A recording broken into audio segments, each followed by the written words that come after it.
Welcome, everybody, to episode 259 of the You Can't Comp This NBA Trading Card Podcast. We're your hosts, Adam, Amy, and Russell Gibson. It's All-Star Weekend. Is it? Woot, woot. So excited. You know what? Watching the AFL State of Origin feels much more exciting than All-Star Weekend. I'm sorry. But I mean, my confession is I haven't watched a second of it so far, so I do apologize. I'll watch the recap on YouTube like when I'm really bored or need to go to sleep, I'm sure. Yeah, I'll definitely watch some highlights, but I'll wait for the All-Star game to finish to see whether I watch it or not, to be honest. I definitely won't be watching it live. This week, PSA increasing fees, sports card radio with some excellent racial slurs, night vision pack odds. This is actually from a Facebook group, which I picked that up on. Just stuff I missed out on last week. So trade deadline, no Giannis trade, no Ja trade. Jeremy Sochan's moved on. Cam Thomas has moved on. We've got some really cool sales to talk about. We've got a LeBron Blank Slate, a Jordan Exquisite, a Steph Curry, and then just sort of general NBA news. But I think the biggest news of this week is going to come from in-house ads. Yes. God, it's one of those things you get to the moment, you don't know how to say it. This will be my last episode of You Can't Comp This as a co-host. Yeah. I'd like to hope that in the event that Luka wins the MVP, that we'll have a special dedication to Luka Doncic. Do you mean jersey burning or? No, the celebration. The celebration. Yeah. Guest appearance to talk about the great Luka Doncic. I mean, the journey started a long time ago, and it wasn't the great Luka Doncic. It was the overrated Luka Doncic. But that's all right. I don't know. He's hoping. We've all changed and evolved, haven't we? Exactly. Yeah. Look, it's been a long time. I've loved this last 4 years. It's been a hell of a ride. Get to know so many people. Obviously, yourself, Russell, every Sunday, hanging out, talking cards has been fantastic. All the dinners, which won't stop. Seeing Al, Joe, Scotty, people at the conventions, albeit card shows still. So please, listeners, it's been awesome getting your comments, speaking to you at shows, and I'll be at the hobby hangout. I'll be at the national. I'll be at random trade days. So by all means, please come up, say hello, ask me about my current thoughts on Luka and LeBron if you want me to get me triggered. Always up for a chat. Obviously, I'm still on socials. Yeah, I'm sure we'll see what's next. At the moment, life's getting in the way. So time to step back a bit and focus on other things. And I would definitely second pretty much everything you just said then. It's been it's kind of crazy to think it's just been every Sunday night for the last 4 years pretty much. So, it's been four. It's pushing 4.5. I'd say 4. We'll say 4 to be for good measure, but the official pod's 4 years, 3 months, I think. So I know you're leaving, but at the same time, I still haven't got my head around it. Yeah, I know, right? Like, it's all right. I'm still in the group chat, which will be on mute more than likely, but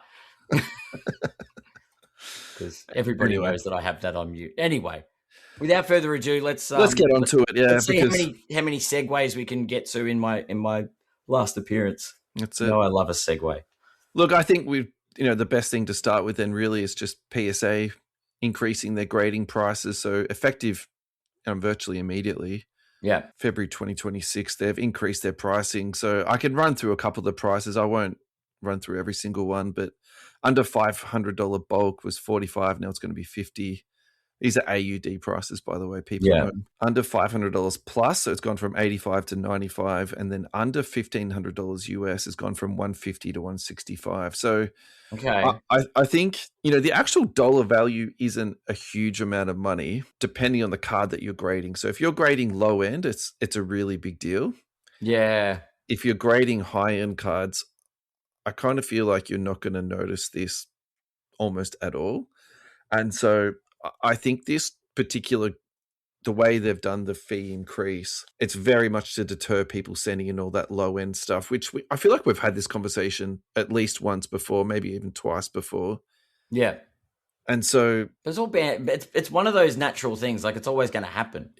I mean, look, there's a part of me that would love to see the price go down, but I think considering the number of cards that are being sent in every day, every week, every month, and then the number of cards that they're grading, that they're pumping out. I think that's the only way to say it. And then the other thing to add on to that too is the wait time, just how that's recently blown out significantly to the point that they're not guaranteeing anything at all anymore. Even like the express times are reportedly have been quite slow. Yeah. So I think the only thing they can really do to manage that, at some point you can't hire any more people. At some point you can't grow your storage out anymore. You can't, get more floor space. At some point you just have to increase your pricing. And so I personally think that's what they're doing here, is to deter people sending in cards, which I don't have a massive problem with, particularly on that low end stuff, which I think is what's going to be most affected here.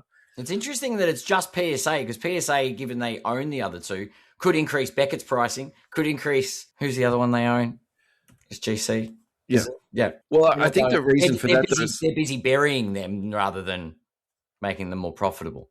Well, I mean, allegedly they're still going to be wanting to improve BGS, but at the same time too, they're not getting the same amount of numbers. So for example, this is from Gemrate, at Gemrate on Twitter. Follow this, guys, if you're a stats nerd. In 2025, PSA graded 19 million cards, CGC 4.9 million, SGC 1.4, and Beckett less than 1 million. And so I don't see, what's the benefit in them increasing the grading fee on SGC and Beckett? Maybe what you would try and do is try and push some of those lower end cards back to Beckett or back to SGC. Yeah. That would make sense, right? Yeah, that's true. But this is the thing, right? You go those numbers, 19 million cards, $5 increase is $100 million. Yeah. It's How good money. Crazy. It's good money for them. It's just they turn the dial up and they can, you'd want to see to get something from it. Extra graders, bigger facilities, something. Yeah.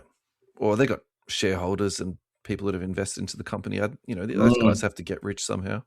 They will. So, what else do we need to say about this? I feel like we've covered all the big spots here, but I think the last thing we have to mention is just there's a monopoly now. They've got a complete monopoly, even if they increase the pricing on all three. Like, where are you going to send your cards to anyway? There's nowhere where else to send your cards. The only independent one left now is CGC and Tag, but looking at the Tag numbers, they're so you can't even really. I'm surprised Ryan's put them on the top 4, to be honest.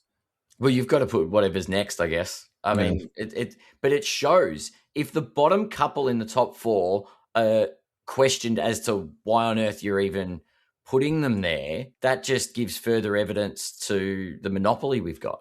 Yeah. And I as much as PSA is like the grading service, I don't see just the one grader being a good thing for the hobby. I fail to see how a monopoly that is very manipulatable and controllable is a positive thing for this hobby. I don't know. But I don't know if any action is going to get taken. I don't see a change in anything. No. This is the new normal. So I found this. This is a Twitter exchange at 5RoyalMan, and he sent a card on 10-day express. At 24 days, he sent an email asking why. And the response he got was, I understand how nerve-wracking it can be waiting for your order to complete, and I'm sorry that it's taken longer than expected.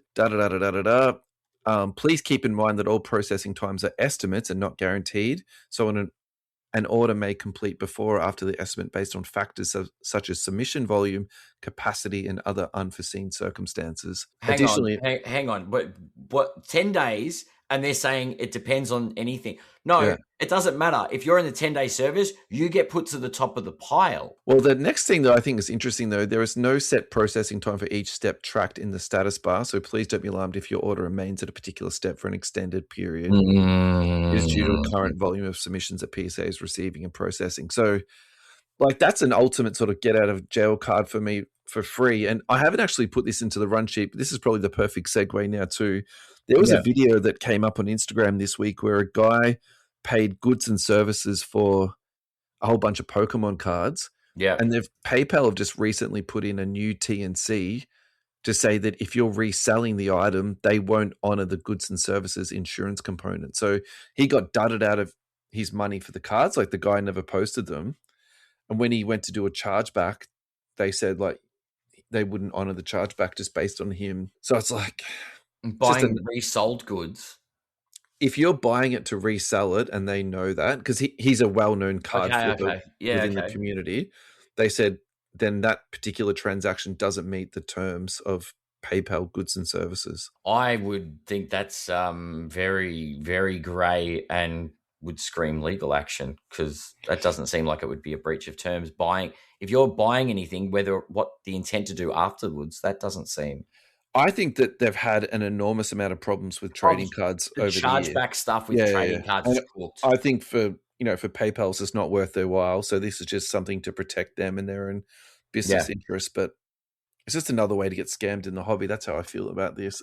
Yeah. It's the same sort of thing with PSA. It's just someone else is taking money out your pocket. Yeah. Sounds like, well, the PSA guarantee doesn't apply to turnaround times. It does not. All right. So this next one, we're not going to go into this a lot. All right. So let's just check the timer out. And once we get to 3 or 4 minutes, we'll just hard stop this because there's no need for us to really go into it. But this was something that was said on Sports Cards Radio. And look, I know who they are. I wouldn't say that I listen to oodles of their content. They basically stream for 3 hours at a time. Like the amount of content they pump out is insane.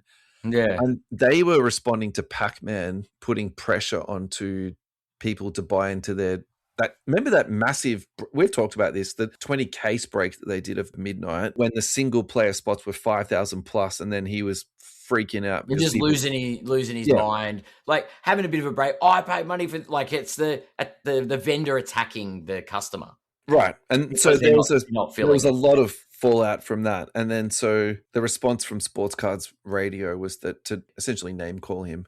And I'm not going to say the whole slur, but they said pencil neck, slant eye, mother effer. And so it's an interesting one because, and this was pointed out, really, really well by a couple of other social media people that, like, why wasn't this picked up? Why hasn't this been made into a bit bigger of a deal? And I think there's a few reasons for that. I would probably say the first one was, I think the precedent has been set within the hobby with backyard breaks. Because remember that guy who said he was going to get implants for his daughter and then put her into an OnlyFans site and to make money off her? It's like something along those lines. There's some low bars that have been set in the hobby. Right. So I feel like once that's been said, which in my mind, both things are inappropriate. I'm not defending either party here, but 100%. I feel like once the stripper thing's been established, like everything else from that of your own daughter, it's kind of like it's easier to swallow. So I wonder if that's where that's kind of come in. There's another influencer called Denny, and he's a look, to be honest, I actually don't know his true nationality, but let's just call him Asian American. Yeah. And his post was, and it was actually very interesting. His post was, don't be offended for me. If I choose to be offended, like I will be. Because he wasn't offended by the post. And so, and that's an interesting, like I have a Singaporean wife. And it's just, there's no place for slurs on, But where I'm going with this though, and I wonder if this is actually applying to this scenario too, is that, so my wife, there's an Asian slur that begins with G. I don't feel like I need to say it onto the show, but she actually didn't realize. So she told me that when she was growing up, people would use the G slur against her, but she didn't understand what it meant. Okay. And this one here, I think most people would understand what the slur is, but I feel like there's also I think sometimes when people say slurs, they're hoping to create a response, but they're not always going to get one. And so, for example, in my wife's situation, she never gave a response because she didn't understand it. In that Denny's guy situation, he just doesn't care. Like, he understands what it means, but it's just not getting a response from it. So I think there's also that part of it too. Trying to diffuse it by if you just playing it down, going. If you're not offended, you're not offended. And so, like, it's just sort of duck off the water's back. Yeah, by saying you're not offended, you're saying whatever. I don't care what you did. So it's trying to diffuse out the impact of the. Well, I think that means and I think this is what I want to talk to you about. I personally feel like stuff like this. If you don't like what these people are saying, don't tune into their content. 100% agree. If you don't like backyard breaks and the way they roll, don't give them your money. And then PackMan, if you don't like PackMan stuff, I'm going to roll all these three guys all into the same sentence. Like, frankly, I find all their behavior to me, this is not what I'm here for. It's like, so don't give your money to PackMan.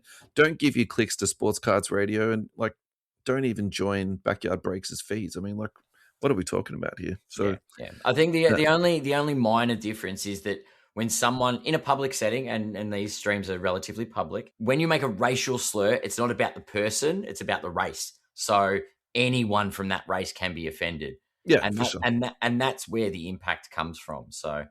Yeah, I just don't know why people are so stupid, to be blunt about it. But I think that's their shtick, though. Their shtick is to say stuff, because then the following week they made some comment 100%. About Snipes. I don't even want to say this in case I say it wrong, but the cultural hat that he wears on top of his head.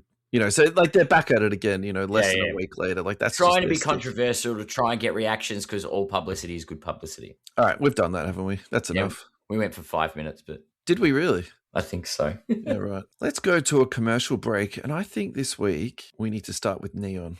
Neon cards. Go to www.neontradingcards.com. There you'll find all of your breaking needs. The lads grew up breaking soccer cards, but now they've absolutely transitioned into NBA, MLB, F1, AFL, NRL, WWE, and Marvel. They're also on Whatnot. They are a Topps and Fanatics partner. In addition to that, they are one of 3 breakers in Australia that are permitted to do mystery boxes, repacks. So go on to neontradingcards.com to find all of your breaking needs. Now, I'll just go through this really quickly because this is something that I saw on their Instagram in the last week or so. Some of the Topps midnight cards that they've cracked: Cooper Flag, number to 50, SGA, number to 12. Nice. Larry Bird on card autograph, number to 20. I actually don't mind some of this midnight stuff. It's just the pricing that freaks me out. Dylan Harper to 35. And they also got a Midnight Oils Moonrise Parallel of SGA, which is actually a redemption. So check out neontradingcards.com. And we are back. Adam, are you up to date with your beverage? I am. I'm sufficiently hydrated, I think would be the term. Excellent. All righty. Giannis didn't get traded. I think this is, for me, the biggest one. I was genuinely expecting this guy to be dealt, and we've done a couple of stories on this over this NBA season already. So the Bucks came back with an amazing clapback at Shams. Just in, conversations have started about Shams' future and discussing whether ESPN's senior inside trader's best fit is staying on Giannis's all-star celebrity team or elsewhere. I personally think he should be elsewhere. I think after all the tweets he put out about Giannis being moved on, it's only fair that he gets... it's such a troll back at Shams after, because the spotlight was on him for the whole trade period. Yeah.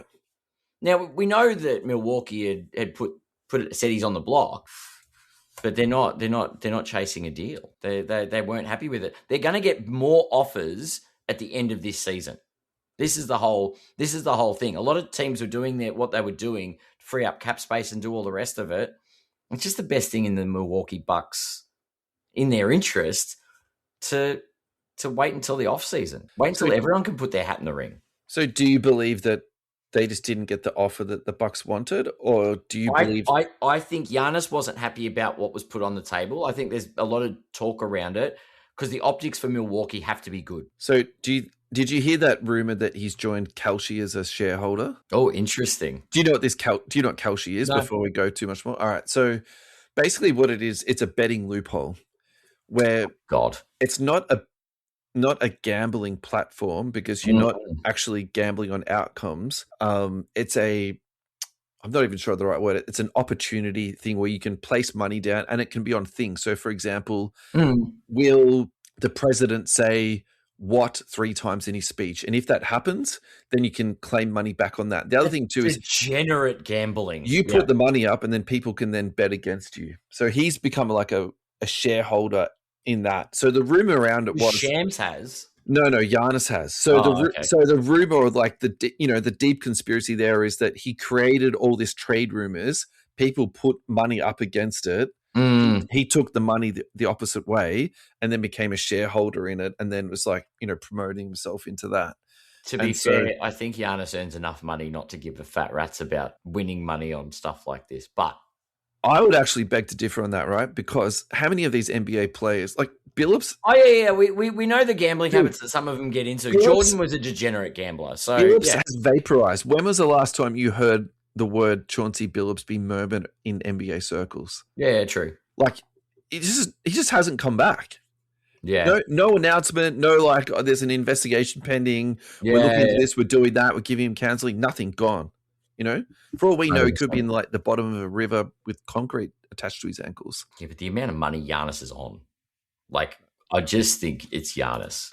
All right. So my next question to you is, why wasn't Ja Morant traded? That's the really interesting one for me. Really? Yeah. So they bottomed out their team. They got rid of Triple J, which I don't understand that. If you're going to trade somebody, I'll be like, move Ja on, keep Triple J. Like, what did that guy... What misstep did he put through? I don't understand that at all. The story that Windhorse reported after the trade deadline was that teams weren't offering value to the Grizzlies. They were asking the Grizzlies to give them future compensation. So what I mean by that is it's Ja Morant and also a future first-round pick from Memphis State going to Miami. Mm-hmm. So they weren't getting any value. They actually had to pay people to take Ja Morant away. That's how low his trade value was. The problem is matching his salary. Like for what he is at the moment, the $39 million a year price tag is just not worth it. I think the Heat is born to make trades. Like all of their contracts that they've got are like they're, you know what I mean? Like I think all that is there ready, but it's just crazy for me that his stock has fallen. Yeah. Injuries, reputation. Oh, his reputation is ruined. Yeah. Right? Speaking out, not just the reputation on social media, but speaking out against the team. So he's hit 2 strikes with that. And then it's the injuries are the cream, like the cherry on the top. Yeah. There's no... The gun stuff is pretty hard to move past. Like the glass isn't half empty, it's empty. Yeah. Like they keep taking Ja keeps taking swigs out of the glass. It's well beyond half empty. So I'm not surprised that no one made a desperate move. I reckon the Wizards might have made a stupid move if they didn't already get Trae Young, but they already did it by getting a bunch of injured stars. Yeah. I mean, I'm just really quickly while you're talking, like Ja Morant for Tyler Hero nearly works 1-for-1. Like it's almost their salary is very, very close. But even Miami says no to that though. Do you know what I mean? Like they'd have to give it a little bit more of a piece to make the money work. I still think he's worth the upside risk though, man. But if the man plays 45 games a season because he keeps throwing himself into the game and hurting himself, there's no value there. So Ja Morant for Tyler Hero and Drew Smith just works straight up. So then you put some picks in, going to Miami, like whatever. I still think I don't know. I think Tyler Hero is the much better player, and Miami says no. Okay, but I guess I'm just out on Ja. Like he got over the gun stuff, and then he spoke out against the coach. I'm like, what's wrong with you? And then he keeps getting injured because he said he wasn't going to throw his body at things again, and then he kept doing it. Yeah, like he just doesn't learn. I think I've turned so much on Ja that I'm at the point now where I'm like, I think his stock has fallen so far that I think he's good value. And it's a 3-year deal, so they've got him for like 2 more years on top. Ugh. So he's currently trading at $200 for a silver PSA 10. Population on that is 1,789. I think for $200, like I wouldn't invest everything you've got into it. I actually saw one on Zion. Going to segue to Zion. This has got nothing to do. Well, it's got to be like, shouldn't the trade on the table been straight up Zion for Ja? Yeah, but Memphis getting expiring Zion. That would have been perfect. Yeah, so Zion traded in the last month for $138 for a silver PSA 10. Wow. So I just meant in the trade period. We're talking about Ja Morant's value falling down, but actually the one that's fallen down the most. Oh, well, technically he's trading at $237 at the moment, so he's $37 more expensive than Ja currently, but the one that's probably fallen the most is actually Zion when you say it like that. Yeah. But it's like Zion for Ja works straight up. They're both on $39 million and 3. They've got the same contract. I feel like that's just shifting chairs on the Titanic, though, isn't it? Pretty funny. All right, Sochan to the Knicks. So Jeremy Sochan couldn't negotiate a deal with the Spurs. He wanted to re-up with the Spurs. The Spurs didn't want to pay him. I completely understand why the Spurs wouldn't want to pay him just because of the fit, that he can't shoot the ball well enough. This to me is like Josh Giddey 2.0. You know, Giddey just didn't fit into what Giddey Caruso swap. Yeah, didn't fit into what the Thunder needed. Sochan does not fit into what the Spurs need. He was released just completely outright. I was actually hoping he was going to go to the Bulls, where they were desperate for a big guy. Someone that wasn't a point guard, I think, is the requirement in Chicago. Or the Wizards, where there's just so much roster opportunity there and there's so much flux. Like, I think that would be great. He ended up going to the Knicks, which I think is better than both, because there is some talk, which I'll ask you this in a second, whether you agree or not, that there's some critics are saying that the East is going to be won by the Knicks. Where are you at with that? I think the Knicks are a good crack. I can't believe we're having this conversation. Celtics are rounding into it, but the Pistons, I don't think the Pistons have the playoff experience, so that's where my concern would be. Yeah. When you say it like that, it kind of makes sense, doesn't it? But look, fantastic young addition by the Knicks. I can't imagine he'll stay there long term, though. I reckon he's going to want to get that bag and he'll move on to whoever's going to give him some money. Speaking about not getting their bags and moving on, Cam Thomas was waived by the Nets. There was that relationship had completely, they weren't going to give him any more money. And he was picked up literally the same day by the Bucks. I think, again, that's a fantastic get. You need young talent on your team. He scored 34 points, 4 rebounds, 4 3-pointers on 60% from the field. That was 3 days ago now, so on the 12th of February. Yeah. That's what you need coming off your bench. But haven't the Bucks have, and don't get me, don't quote me, but I thought they won their last 2 coming into All-Star, which was like the Cam Thomas edition. They're looking good. Like, it's a positive little, but it surely bit of firepower that's not Giannis coming into the Bucks is good. Holy moly. All right, we have to talk about this. Cam Thomas, Silver PSA 10, is currently trading for $150. That is wild. That's not that far away from a jar. Yeah, that's the Zion. Oh, how the mighty have fallen. Population, that's 52. These don't trade a lot. In the last 3 months, there's only been one sale. All time, maybe. There was a spike in the all 25. time, wasn't it, when he dropped his multiple 50-point games? Yeah, he went up to 450 at one point. That was his absolute peak. Then he went all the way down again. Then he was back up to 335. He's been very, very consistent in that sort of $150 mark. So yeah, Cam Thomas is now a member of the Bucks. This is a roundup story here. So a couple of weeks ago, we spoke about Paul George being suspended for the rest of the season, 20 or 25 game suspension. I was speculating that it was a benzo that he was suspended for. It turns out he was suspended for ketamine. So okay, I actually think this is a really interesting one because in my previous job life, I worked as a pain nurse, and we used ketamine, for complex pain patients. We used it for really large surgical procedures. And look, the drug itself, it's not widely accepted to be used, but I would also say the uses for it are becoming a lot more accepted now. Yeah. And so, I don't want to use the word experimental, but what we're starting to see is like it's being applied a lot more, and they are actually now they're using it for, depression. They're starting to use it for, different reasons, not just for pain management. So 100%. And my sort of take on this is that, so we would call this an opiate sparing drug. You use this to try and reduce down the amount of opiate that you're using. Like, that's a very simplistic way of using it. But in my mind, actually, opiates are the enemy. Like, you develop tolerance, you can get addiction. There's a whole bunch of stuff that goes on with opiates. Whereas I actually wonder if, the next phase of medicine is going to be using more of these drugs and less of opiates. And so I feel like I want to bookmark this moment in time where we say, okay, he was just suspended for 25 games, but in the future, this is going to be a drug that actually is going to be, more highly regulated. It's going to be more widely accepted, and there's going to be even applications for elite athletes to be using it, in very explicit circumstances. And I'm not saying this is, and I'm not encouraging recreational use of this drug because it can also be recreationally abused, but like, how can I say this? It wasn't a performance-enhancing drug. Correct. I am going to guess this was used for his mental health in a low dose, and I'm kind of disappointed it's ended out like this, actually. And again, like the fact that this story's come out, there are some people that are genuinely brave in these spaces. Like there was that Australian athlete who came out as gay, and then there was, there's been a few guys who have talked about their mental health, and it's not something that large elite athlete, buff dudes discuss. Like it's not the norm. But on the critic, there being a bit of a critic to it as well. Sure.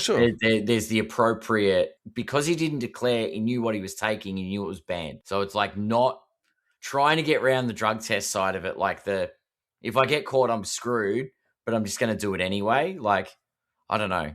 I'd be declaring stuff like that and just taking some time off. I would love to hear the Paul story George's behind side, this. When this, like, because he's very big on podcasts and interviews and so I can't wait for him when he's allowed to actually talk about this, hear this, because I think it's going to be a fascinating interview. Yeah, for sure. As a case study. I hope they use it as a case study, and then we can sort of move forward from this. So 100%. All right. Next advertisement. We are going to go with US Sports Cards Australia. Thank you to US Sports Cards Australia for your ongoing love and support of our show. Go to ussportscardsaustralia.com.au. There you'll find sealed product, brakes, card protection, Ross's water pistols, but don't forget ComCA. Ross is still slaving away at this bad boy. ComCA is a card consignment service where you go, you send all of your cards to Ross. He will list them online and sell them all for you. Put the cash back into your bank account afterwards. When you write on your submission form, you can't comp this, you'll get your entire submission for 9 cents. So whether you submit 10 cards, 20 cards, 50 cards, 100 cards, they will be all done and submitted for you for 9 cents, only for You Can't Comp This listeners, though. Also, go to comca.tradingcards on Instagram, and you'll get an update of all the things that Ross has been working on. You can see his progress along the way there. Nice. And we are back. And this segment has the headline Important Sales. And we're going to start with a LeBron James blank slate. Right. So this one caught my attention for a couple of reasons. Obviously, it's LeBron James, it's PSA 10. Obviously, the price is something to talk about too. But I think I'm really curious to see, we're now officially out of the Panini era. We've moved into the Topps era. People can forget very quickly. So where are we at with all these case hits that we used to froth over so hard and we used to, collect and chase and da-da-da-da-da. So this is also why I want to talk about this too. 2017 Panini Court Kings LeBron James blank slate PSA 10 sold for $10,731. I can't help but comp this to Jordan inserts where they're selling for a lot more money than this. The population on them is significantly higher. The pop on this is just 20. Okay. I think the worst case this population will go to is 40. And I'm saying that the absolute worst. If this goes to 25, I'll be like, okay. If it goes to 30, I'll be surprised.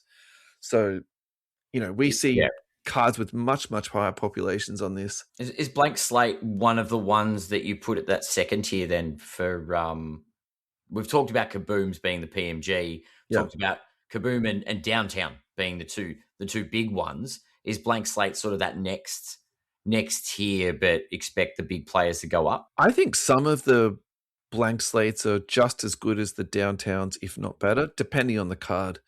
Because I think the issue for me with the Downtowns was that the artwork was very experimental on some of them, and also they took a lot of risks. So some of them looked amazing, and some of them you're like, oh, I could really take or leave this. But if you want that really classic, very simplistic, and I personally think they look super hot like that, the blank slate can also be your go-to on that. And I also think particularly too, if you're not the type of guy that likes a whole lot of flash, the Kaboom has got too much shine on it for you. I think this is actually going to attract. I personally think it's going to hold up really well long-term. So I'm very happy to see this. I also think too, this is the type of sale where you look back on, say, in 10 years, and you always say, like, what were we thinking? Like, why did this sell for so cheap? Because that to me is nothing compared to what some of the Jordan inserts are currently selling for. I really struggle to get my head around this, to be honest. Yeah. What's the year on it? 2017. But yeah, it's got 20 years on the Jordan inserts. We'll see where this is in 20 years' time. But you know what I mean, though? It's like... Yeah, for sure. Like, it's this... I don't know. I don't think LeBron stocks have started to increase yet. I think he's going to enter the washed king phase where people are down on him and then they go right up. Yeah. Depending on how people see him in history. I've got nothing to support what I'm about to say, but I actually think his stuff is starting to go up a little bit. Oh, it'll trend up a little. Like this is an example of one of them.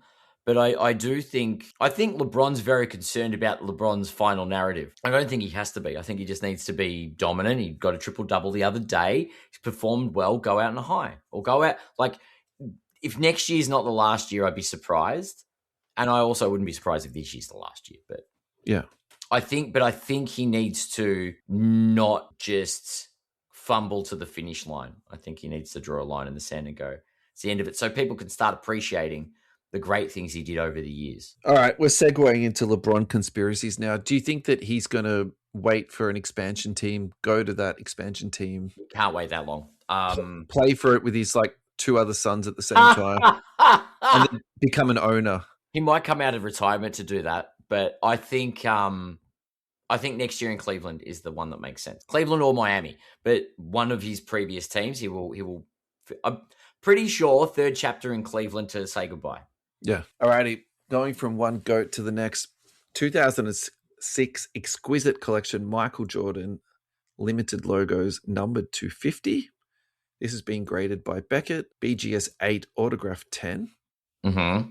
So this is a bit hard for you guys to get your head around, but this is the very classic Exquisite card where it's the black shading in the background at the top, and it's got sort of the red stripes coming down, and then it's got that amazing triple colored patch in it, and then of course it's very lucky to be a triple colored patch. Let's be fair. Yeah, it's a very, very beefy patch though. Like that's an absolute banging patch, and then that fantastic Jordan autograph down on that. Now this actually traded at $158,000. Population on this is 8. Obviously, we're talking about a BGS 8, but you have to remember, during that 2006 time, Beckett was the PSA of that era, so that's why we're seeing these cards graded with that. Where are you at with price on this? Because I think that's where we need to start talking about this card, man. The PSA 8 is probably a tough thing, but it's a Michael Jordan patch auto. Yeah. It'd be interesting to see what the PSA 10 sells for, but there's 50 of them, like in the population of like the actual printing. I'd be interested to see the full pop report, because the population on the 8 is 8, but I'd like to know how many of the big ones there are, like PSA 10s. I think this card only goes up. Yeah. Like, we've seen it historically. Do you know what I mean? Like, it's not... We've talked about how ridiculous Jordan inserts are going. This is a patch autograph. And this isn't a patch as in it's just a bit of material. This is game worn. So, I don't know. It's like an art piece. So, I actually think we should go back through and talk about some of these old sales. Okay. So I won't go back too far, but... looking at the 23 sale where it dropped, it plummeted out. So, yeah, so let's just go back to 22, because I think that's probably enough. Mm-hmm. A 7.5, which has got an amazing patch on it, and that might be to do with it, sold for $92,000. Okay. In October 22, BGS 8, one sold for $43,000, which looks kind of similar to the one that we're talking about now, to be perfectly honest. Yeah. Could even be the same card. Yeah. Then one sold for, in December 2022, BGS 8.5 for $30,000. And then there was another $30,000 sale in 2023 of a BGS 8. Moving forward, one sold for $74,000, one for $48,000. Then we'll start to read out a couple more of these dates as we're getting closer now. Yep. BGS 9 sold for $40,000 in 23.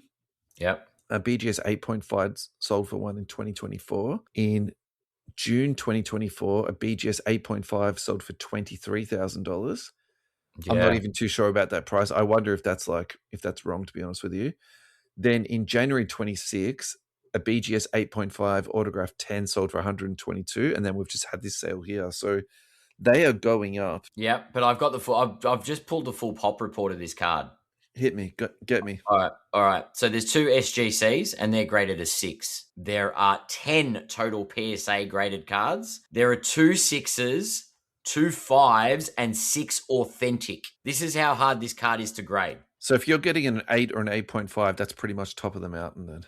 Right. So BGS is where all of the pop comes. Total population is 55. So some of these have been crossed, obviously. I was going to say, I reckon the CGC ones, you just take out the conversation. So I reckon they would have been cracked and resold. Right. BGS stats, we have a 6.5, 2 7s, 4 7.5s. Last sold on that was 72K.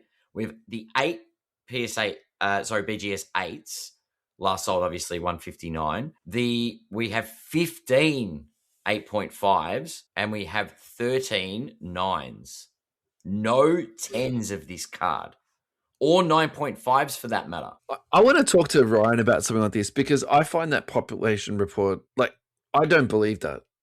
But you can't go last sold price, because the last sold price on the 9 was sold in October 2023 for 40,000. Well, clearly, if the 8 just sold for 158, although it was sold in 2022 for 156,000. The 9. And then the 8.5 just sold not that long ago. Oh, that's 2024, so that's 2 years ago. I'd say it's 300K for the 9, but anyway. Yeah. 8.5, yeah. I don't know. 122K for the 8.5. That seems... Maybe someone missed out on the auction, so they bid harder to get it. Do you know what I mean? Like it's. I don't know. I find that stuff actually like really hard to get my head around because I just don't dabble in those circles. But given those raw numbers and the picture of the raw is really nice. I'd buy the raw one for $16,000, but that's the price from 2018. Yeah. But it's pretty insane. It's they're only going to go up. That's the only way they head. All right, now this one here, I'm super keen to talk to you about one too. 2009 Topps Steph Curry rookie autograph, BGS 8.5 on this one. Population is 4. Yeah, this is the black to 50. Number to 50. This sold for $81,000. If you look at the graph on this, and this is the second time in like 2 minutes I've said Ryan's name. Ryan from Gemrate has been saying how undervalued Steph Curry is.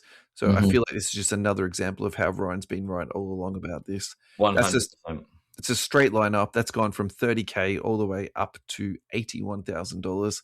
You'd be pretty happy with yourself if you picked that up for $30K, wouldn't you, man? Very much so. I'd love to own the black one. That'd be cool. I'd almost prefer the black to the gold, to be honest. How come? I just think it's got more elegance about it. Yeah.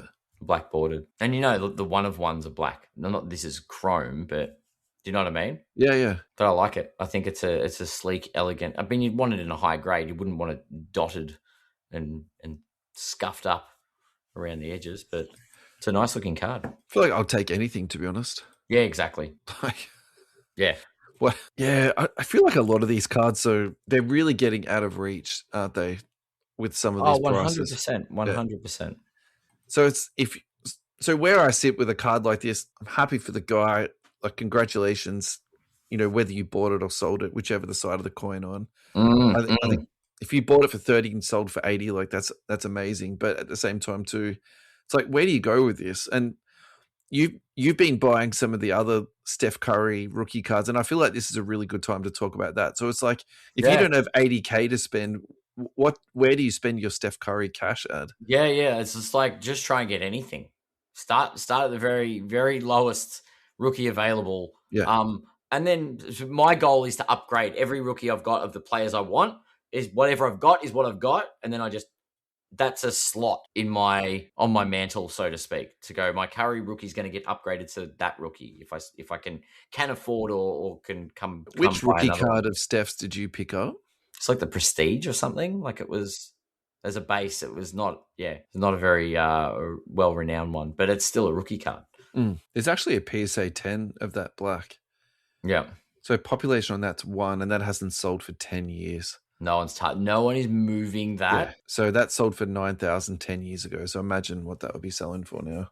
Yeah. All right. So buy someone a house for their I don't know, your kid's wedding present. Buy them a house, sell you Curry. That's yeah. All right. So let's go by what you were just saying then. So you can get a 2009 Bowman, the 48 reprint. Yeah. BGS 8.5. That last sold for $1,200. How crazy! I've got no problem with that. Like, yeah, it's still a lot of money. Yeah. But at the same time, like, that's not, you could flip a few cards, you could save up your cash, and you could make that happen if you like really wanted to get into the Steph Curry. Into the game. Yeah. Like, that's numbered to 2009. You can grab the 2009 Topps, the base for last sold for like $950 for the raw. Yeah, right. Okay. Like it's not easy. I reckon not easy to come by. I got the 2009 Prestige. Yeah. So they're not supposed to be the big ones. The Prestige is the lowest. This is my own paranoia though, Ad. I would buy something graded. I wouldn't buy something that was raw. I don't of the old vintage. Okay, this is probably not vintage, but that old stuff, I just don't have the knowledge to go to know the nuances to say, this is fake, this is real. Yeah. 100%. Right. Let's go to our last break for today. Hobby Hangout. Thank you so much to the Hobby Hangout for your ongoing support. Go to tickets.oztix.com.au. In fact, just go to the podcast description. I put the link in there for you. Just click on that. It's just easier for me to read out the HTTP. What I can tell you though, Royal Exhibition Building, Sunday the 26th of April, 10:30 a.m. to 5 p.m. Pre-release has completely been exhausted. So now it's first release. The tickets are now $29. Unfortunately, you have missed out on those delicious $19 tickets, but that's okay. There's still pretty good value going on there. $29 for your tickets, 400 plus tables, sports cards, Pokemon, Yu-Gi-Oh, One Piece, MTG, entertainment cards, live breaks, trading zones, free play areas, speakers, guests, paneling. We've been told that the tickets are selling faster than any other event. So guys, if you are planning to go to this, do not miss out on tickets. Don't be one of those sad people trying to buy a ticket out the front of Hobby Hangout on the day. That would be terrible for our listeners.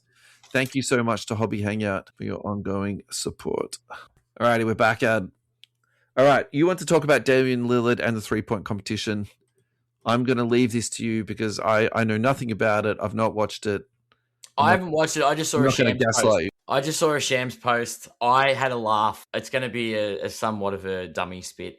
Why is someone that's injured playing in the 3-point contest, let alone winning the damn thing? Have we not got quality shooters in the NBA that we can put into All-Star Weekend? Honestly. Damian Lillard, in order to maintain some form of relevance in the league, has pushed himself into All-Star Weekend and not only done that, but he has won the 3-point contest, given, I don't know, there wasn't really anybody. There was a couple of players, let's be fair, but if you don't have Curry in there, I don't know what you're doing. He should be there every year. Should be the Steph Curry 3-point contest. Rant over. All right, I hear you. So Mac McClung, was he allowed to play in the 3-point contest? He's actually on the NBA list now. Anyway. Allegedly, people didn't want to compete against him. Ha ha ha ha! Because why don't they just get non-NBA players and get street dunkers in? Anybody can jump in the dunk contest. Who cares if you've been playing? But doesn't matter. Damian Lillard hasn't played a game of basketball this year. Yeah, there are games to qualify for awards. You should have demonstrated capability through this season to participate in skills challenge, dunk competition, 3-point contest. Yeah. What has Damian Lillard contributed to the league this season? Absolutely nothing. So it's an unwarranted appearance. Congrats for winning, but why? Anyway. I'm not sure why. That's all I've got to say about All-Star Weekend. So, I didn't even watch the dunk competition. All right, so my thing on that is, this is who participated. Who do you think should have participated, right? So Booker, Knappel, Maxey, Lillard, Donovan Mitchell, Murray, Norman Powell, Bobby Portis. That's who participated. Yeah. The obvious ones who aren't there is Steph Curry, Michael Porter Jr., Luka Doncic. LaMelo Ball is 5th in the league in makes. Anthony Edwards is 7th. Trey Murphy is 9th. Actually, that kid can shoot. AJ Green, I would have liked to have seen him. 12th is DiVincenzo. 13th is Harden. So I actually think what they should have done was to take in the top 10 makers, because that's a really good list. Steph Curry, Michael Porter Jr., Donovan Mitchell, Luka, LaMelo Ball, Knappel, Edwards, Maxey, Trey Murphy, Murray. Easy. Great. That's a good shootout. Yeah. I mean, the other one to invite is Duncan Robinson, because that guy can shoot the ball in a really uncanny way. Klay Thompson would have been good. Laurie Markkinen. Yeah, it's a weird one. It's what they should have done? Should have been Jason Tatum, Damian Lillard, Trae Young, Anthony Davis, anyone that's injured and out long term, let him in. Oh, and Luka. He's been injured. Another fun one. So, friend of the podcast will appreciate this. Isaiah Joe. There you go. Reed Shepherd, they should have put him in to raise his profile a little bit. Yeah, I don't know. I think the All-Star Weekend has lost the plot, and I think they're scrambling at the moment. So I wonder if it's also at getting people to agree to participate. Well, that's true. Why on earth is Bobby Portis there? I'm surprised. I think to segue on that, Luka's playing. Luka's been injured for a week with a suspected leg injury, hamstring. They were worried. And he didn't play in the last game against Dallas, but he sure as hell playing the All-Star game on a minutes restriction. I'm like, that's got to be the league begging Luka to play. That's not Luka saying, I want to play. That's the league saying, you're one of the biggest draw cards. You're the highest vote getter. We need you to play. Because he was injured. I actually think he wants to play. I think that guy has got an insane competitive spirit. And I reckon him and Jokic want to tear the USA team apart. That's the other thing. I was literally about to say, then it's also the Jokic thing. If you want to talk about deep conspiracies of the NBA, to see those two on the same roster is something that I would love to like see that happen. And, like super teams being formed together. When Jokic joins the Lakers in a couple of years, you'll be able to see it. It'll be fine. Any footage of those two guys hugging and talking into each other's ears, I want to see it translated. Like there's those videos that are out there now about being translated. I want to see it. Yeah. All right, Malik Beasley. This is from Shams. The opportunity to play for the Bad Bunnies team in Puerto Rico and showcase ahead of the 2026 free agency as he awaits a ruling on his NBA investigation. The Puerto Rico team season begins in March, and Beasley has been under NBA and FBI investigations for gambling allegations. I think this is terrible for Beasley. I don't think he's coming back. If you're signing with the Bad Bunnies, your NBA career is all over. Beasley averaged 16.3 points in all 82 games for the Pistons last season, setting a franchise record 319 threes. Yeah, I think this guy is toast, just like Chauncey Billups is, mate. We're never going to hear from this guy again. Yeah, they're going into irrelevance from now on, for sure. Yeah. How much do we talk about that? That's enough, isn't it? Yeah, it's plenty. All right. This is what I definitely did want to talk to you about this. This is for sure. There was a lovely scuffle between the Pistons and the Hornets this week. I didn't mind it. I actually thought the diabetes, Jalen Duren stuff was fine. It should have stopped at that. Like, diabetes went off his head. Yeah. Apparently those two guys have got history going back to high school, so they've competed at a high level against each other for a very long time. Have you seen the footage of Duren as a high schooler? No. That is scary. Like, he basically, you know how like big he is now? Yeah. He was basically that big in high school. Oh, wow. It's nuts. Like, can you imagine how scary that would be? Like, you're a prepubescent, kid that somehow made a high school basketball team, and you got this Jalen Duren monster like barreling down the lane at you. I'm looking at the suspensions. Oh yeah, sorry. Back to the suspensions. Duren got 2 games. Diabetes got 4. Bridges got 4, and Beef Stew got 7. He came off the bench. And the photo that we've got up here is him literally facing up in a boxing pose. Against Bridges. With Bridges. Bridges has also got history too of being suspended, and, we don't need to bring up his domestic violence allegations, do we? At least he's taking it out on the court. Oh, God, it's true.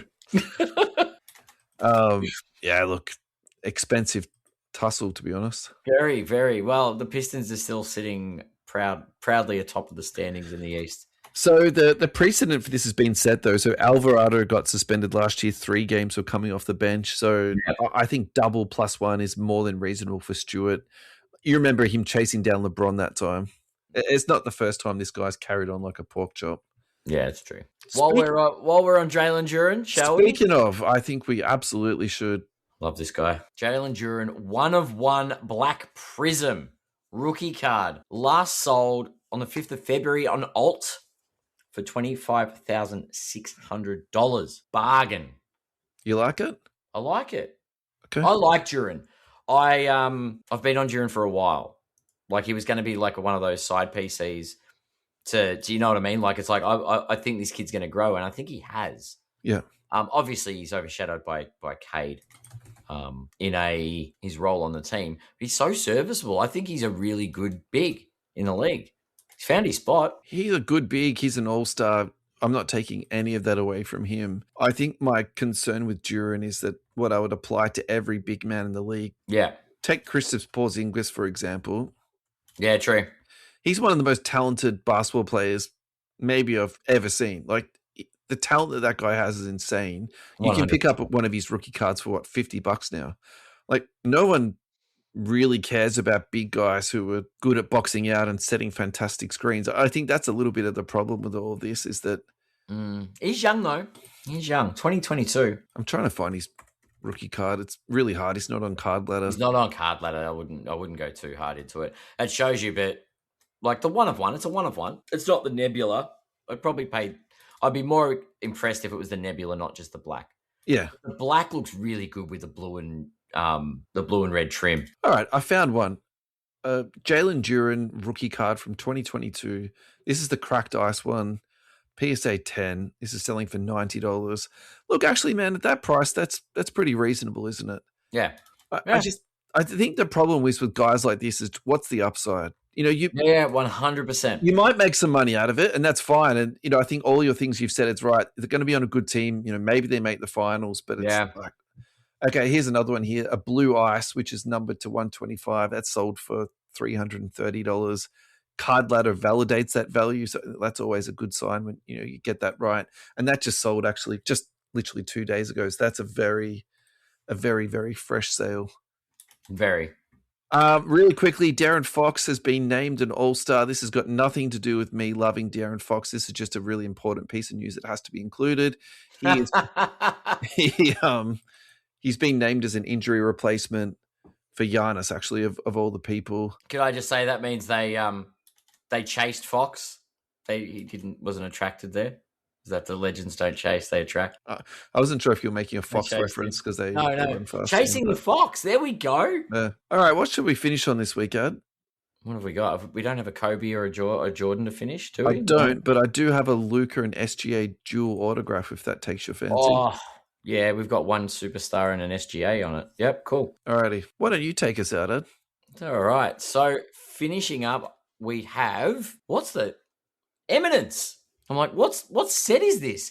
2024 Eminence, Luka Doncic, Shai Gilgeous-Alexander, dual auto platinum 1 of 1. We have one deserving MVP candidate that should win the MVP this year. We have someone that's got one of Nikola Jokic's MVPs. These are two very good basketballers. Yeah. Last sold $34,800. Definitely not a purchase by our friends at Wondershine. You don't think Shine picked this up? Maybe they've been hearing all of our suspicions about the round numbers, and they're throwing in $600 and $800 to put us off the scent. That could be it. I don't think so, but it could be. Who knows? $34,000. Would you grab this and add it to your collection? It's Luka in a Lakers jersey. This is an interesting one for me because I don't want SGA in my house. All right, so the first thing I need to admit and fully put forward is I'm quite obsessed with Eminence because essentially it's higher quality and it's more expensive than Flawless. And the resale of the singles is super weird because the price of what the boxes are versus what the cards resale for, like the equation is so whacked. Yeah, true. But if you want to try and buy a box, so look, I've just, these prices don't, quote these, but I'm looking at a price now. This is 40,000 AUD for one sealed box. And this is off DA Card Worlds. So, take this for a grain of salt. They're asking $120,000 for a box. It's like this stuff is so insanely expensive. So when you can get a 1 of 1 with Luka and SGA on it, and it's they're graded authentic. So, it's a 1 of 1. It's still a 1 of 1 with their autographs on it. But it's also PSA graded too. And even though it's authentic, I still put some stock into that. Like for $34,000, I actually think that is a very, very reasonable price. Savvy purchase, yeah. I've got a super low end Eminence card in my collection, and pretty much the only reason why I bought it was because it's Eminence. Yeah, it was a rookie patch autograph. It's of Davion Mitchell. So basically, nice. Lowest, like the lowest sort of like prospect you could like buy into. Yeah, and I was like, it's just like to have it in your hand is, it's kind of one of those experiences for me. I'm just kind of like, look, I'm glad I've done it, but it's also too, man, the resale on this stuff is nuts. It's just so. Actually, I'm I'd be really interested to see where the market sits on it long term, I guess. I think they priced it so badly that it became almost untouchable for people to even like invest in. Yeah, it's such a weird. And look, everything in it is game worn. Everything in it is on card autographs. There's no redemptions in it. It's on and on. It's pure quality. It's the product that everyone dreamed about, but at the same time too, I think the pricing is so whacked on it that. Well, it's also it's one of those. Yeah, it's tough. It's actually really tough. I think if you're an eccentric billionaire, though, you should be buying up all last year Eminence because, we've talked about boxes. Final year stuff. Yeah, boxes being loaded. Like they made that, what was it called?